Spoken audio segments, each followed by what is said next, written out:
We actually walked onto the roof where the sniper was. A clear, eyes-on, clear shot of the president. A tree blocked the Secret Service's view. This kid did some investigation. He had a drone out there days prior, got an aerial surveillance of the premises. And that position was probably the best position outside the perimeter as far as I could tell. There was also a water tower that would have been a perfect spot for Secret Service. Were you aware of any presence of Secret Service in this water tower? I was not. Do you agree with the assessment of the former Secret Service director that the roof was so sloped that it created safety concerns? I can't agree with that statement, sir. When I was taking a tour of that farm in Butler, Pennsylvania yesterday, I had local law enforcement officers, local electeds coming to me, whispering to me, there's more here to the story. We need to talk about what actually happened. If I understand correctly, this is from the second-story window of the AGR building. You can see that window comes out from the sash and swings out to the right.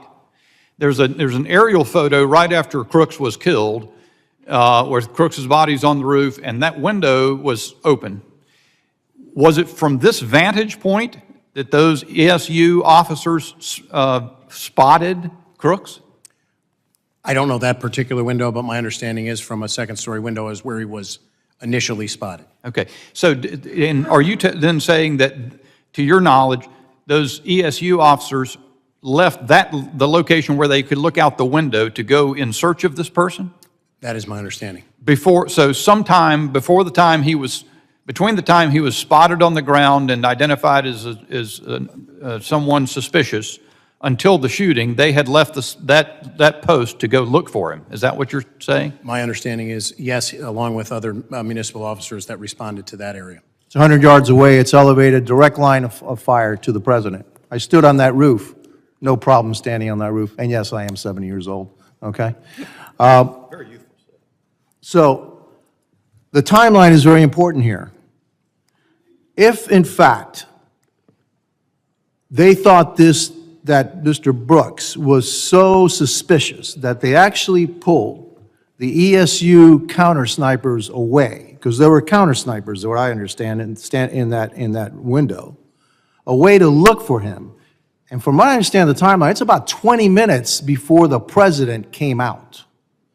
Was that information relayed to the Secret Service, that they were looking for a suspicious individual and that people had been pulled away to look for that suspicious individual? Was that relayed to the Secret Service? I believe that it was.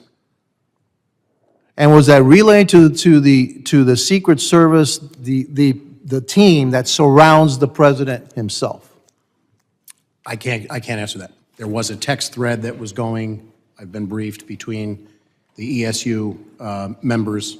They identified, they took a photo of him. At some point when he utilized the rangefinder, the suspicion was heightened. So I know at a certain point in the command post, a member of PSP received a phone call and a text message from members of ESU, and I know from an interview that that was immediately relayed in the command post to the Secret Service. And what happened? Yeah. So that was my next question. So what happened? What actions were taken after it was relayed to Secret Service? So when the PSP member received that information and verbally turned right around, gave it to the Secret Service, our member was provided with a number to which the picture that had been taken by the Butler ESU members, or that was on that group thread, to which that should be sent. Our member did that, and our understanding was that was some element of the Secret Service. So this was all reported. Yeah, this was all reported to Secret Service, and they gave him Secret Service, then sent him back, one of your officers, a number back to send the information back to. Is that what you just said? That's my understanding. When did that happen? Again, the actual timeline, I'm very remiss because I know these timelines need to be hammered out exactly to the minute, but I would say, that The overall timeline is Yeah. about an hour before is when he became suspicious to ESU. What I want to say is, if we know that former President Trump was shot at 18, 11 hours, it was probably in the vicinity of 25 to 30 minutes, but I want to make sure that's a very... So it was before he went on to speak? But at that point, just to be clear, he was determined to be suspicious. There was no information that he possessed a weapon. President Trump took the stage at 6:03 p.m. All of this took place. This was 18 minutes before President Trump actually took the stage at 6:03 p.m. President Trump was shot in the face at 6:11 p.m.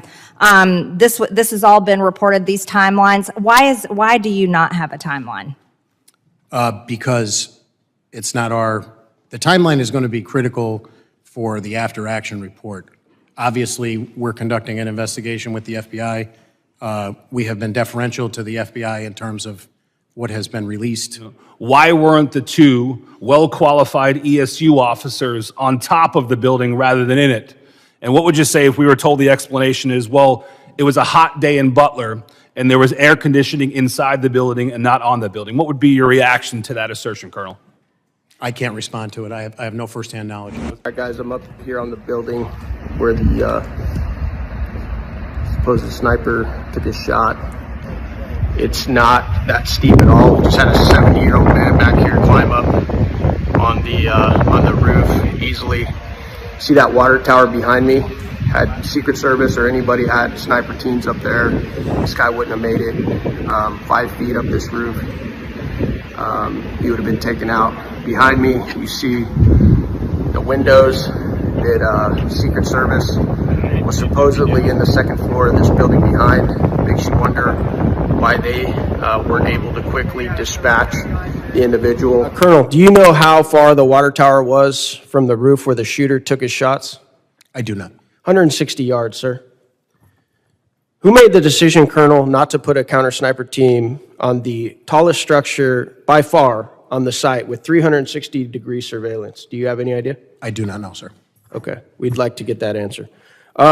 Did you see the video that showed me sticking my phone out the second-story window? Did you see that? Yes, sir. Okay, exposing the coverage of the window of the entire roof. Are you aware that local law enforcement and Secret Service had full access to that building in that room? My understanding is that they did. Yeah. Why weren't security teams, sir, on site able to spot a 20-year-old kid with zero camouflage crawling up a white roof with an AR-15 that several rally goers were screaming and yelling and pointing out, and they noticed him, and they weren't even there to conduct security. They were there to watch the president. Do you have any idea why the security teams couldn't find that guy? I do not, sir. Are you aware, sir, that many Americans believe this was very likely not a lone shooter, but a coordinated assassination attempt? Have you been getting those messages from people like I have? I have not, sir. Nobody was placed in the most obvious spot to conduct counter-sniper operations. I was a sniper in the SEAL teams, Colonel. As soon as I got out of the SUV and I saw that that water tower, I was like, that's exactly where I'd be. If it's their plan, did they not indicate that someone had to stay manned in that location? Because we're being told that when the two officers, local PD, were trying to lift themselves on the opposite side to get a look at the gentleman, and he turns his gun and then they dropped off the building. This would have been a perfect opportunity, someone to be on the radio, they could have taken him out from this location. Did the Secret Service plan not include directives from staying in those positions? I don't know, sir. You don't know. All right, here's another question. With the 2 minutes that you said that there was an opportunity from the time that they were hoisted up, looked at the shooter, you're given the responsibility, as just as delegate in the outer perimeter, to secure the area. Why weren't they able to immediately call their supervisor, who would then be authorized to issue a hold on the asset or a get him off the stage call? Why does it have to be, as your testimony says, they took a picture, sent it to Secret Service 20 minutes before the incident of the shooting, and they have to wait for a response? Why is not the line of communication, I understand they're on different radio frequencies, why were they not empowered to say, if we send something that's suspicious, then state police, local law enforcement, sheriff's department, each one, the head official of each one of those departments, if we entrusted them with enough responsibility to secure that environment, then we ought to give them the responsibility to issue a hold call because of something that they see as a threat. Are they empowered to do that, or does it have to all go through Secret Service to issue a hold? I can only say what I know about the state police operations plan, and I do not know the answer to your question, sir. So, I do not know the answer. I don't know what the protocol would be to issue the hold order. And just as a point of clarification that I tried to clean up with the congressman from New Jersey before, when the two municipal officers were, one was hoisted. can I jump on that 2 to 3 minutes, because I got limited time here. Just to make sure, that was seconds before. That was seconds before Crooks started firing. Not, okay, you had said earlier today it was 2 to 3 I minutes, wanted to but make you were sure saying I cleaned seconds that up for before. the second time. Yes, sir. Okay, but even if they're hoisting, your testimony today, if I understood you correctly, it was 2 different officers that were hoisting to get a look at him, not the ones who were manned in this view. That is my understanding, yes, sir. Okay, so had they remained in there, they immediately would have seen the incident taking place if they were on the same line of communication, and they could have taken the asset out. I'm remiss to say that because I don't know what their general rules of engagement and assignment were from the Secret Service.